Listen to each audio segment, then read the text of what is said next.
I've completely changed my photography kit, and I think it's for reasons that might help you if you're thinking about which camera system to go into. Not that I'm going to make a recommendation for a particular system, it's just things to think about. So I've moved from Sony to Fuji, and specifically from the Sony a7 III, which I bought in 2019, to the Fuji X-T2 and the Fuji X-H1, both of which are old. I think the Fuji's about 8 years old, and the X-H1 is also about 8 years old, about that, something like that. And I think that's of significance because I truly believe that there have been no bad cameras released for at least a decade, maybe more. And if you use your camera day to day, the specs are less and less important to you. So my reasons are, I think it's fair to say, are separate from spec. They're about user experience.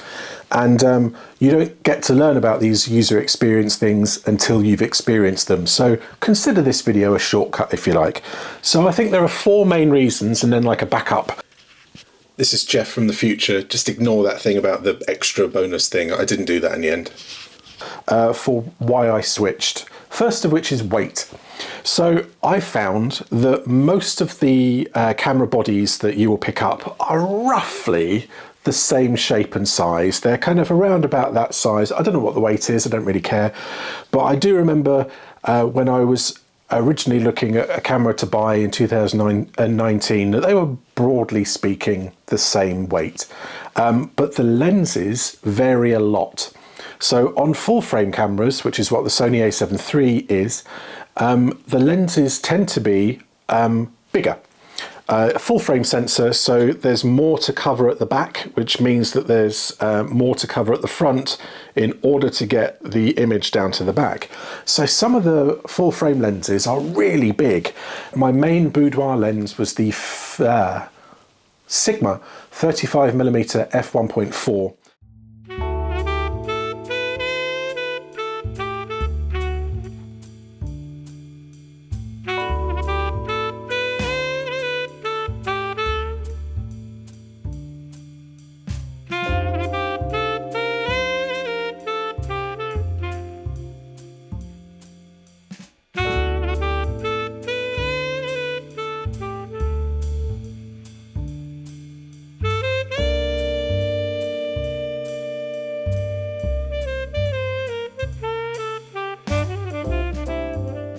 Almost from the start of getting the Sony, I struggled with the RAW files. Now, I freely admit that as a photographer or person that has to edit photos, with the RAW files, you should be able to do whatever you want. That's kind of the point. But I really struggled with the color science. It felt like the greens were off and the reds were a bit off. And I could never make the files look how I wanted them to look. I did it by accident a few times, and I never really understood what I did to be able to apply it to all of my shots from then on.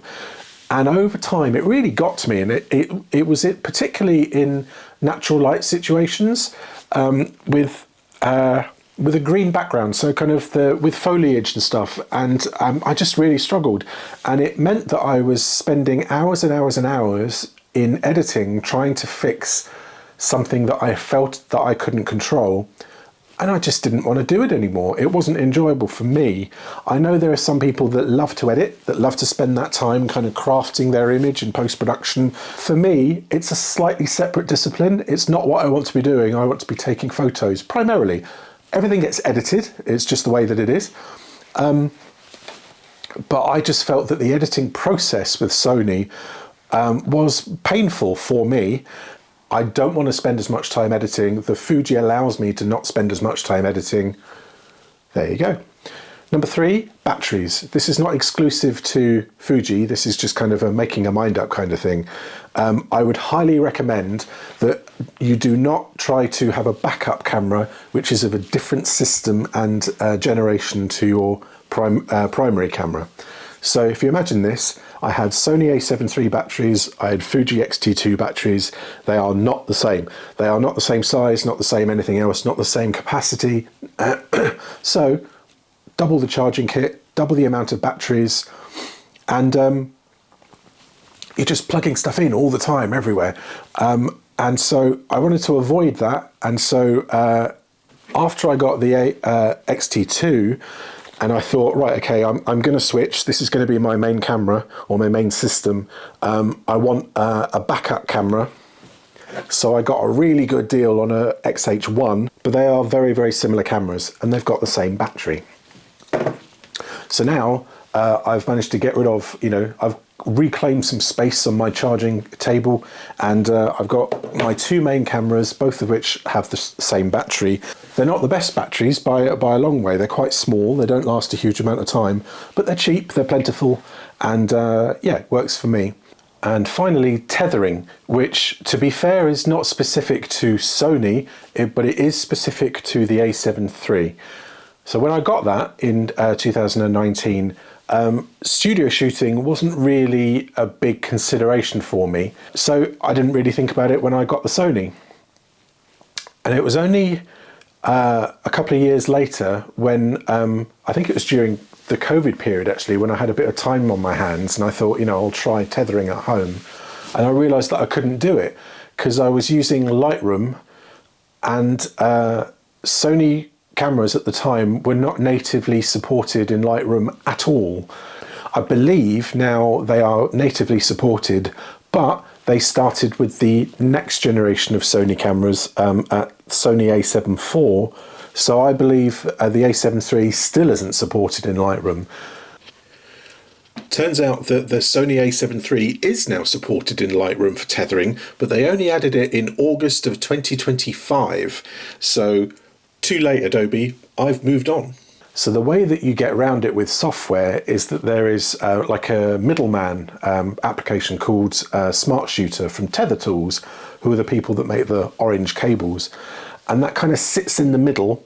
So technically you're tethering into Smart Shooter, which then slings the image over to Lightroom, and it looks like you're tethering directly into Lightroom, although it takes a bit longer. So in theory, it works well, it gets around the problem, but in practice, it's an absolute pain in the arse, and it makes you look like an idiot.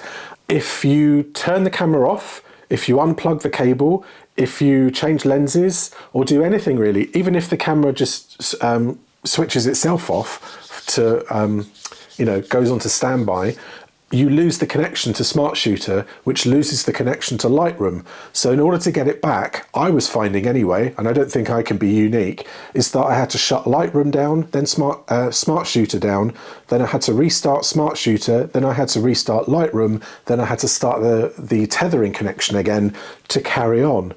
And so that solution specifically of a7 III into Smart Shooter into Lightroom didn't work for me. So the only way to get around that was to get a different camera. So that was on the radar anyway. And then because I picked up Fuji, and I've been told a number of times and read a number of times that Capture One handles Fuji files a lot better than Lightroom. And also definitely the tethering is far, far better in Capture One. So that was the final reason that got me to move away from Sony. So weight, batteries, color science, tethering. I don't think any of those are things that you would pick out from a spec sheet when choosing a camera, because I didn't. But let me know, have you ended up with a camera system that for whatever reason you're not happy with? Have you been able to rectify it? Or are you thinking of switching? Have you switched? And what do you think of my reasons for switching? Let me know in the comments and we'll talk. But other than that, see you soon.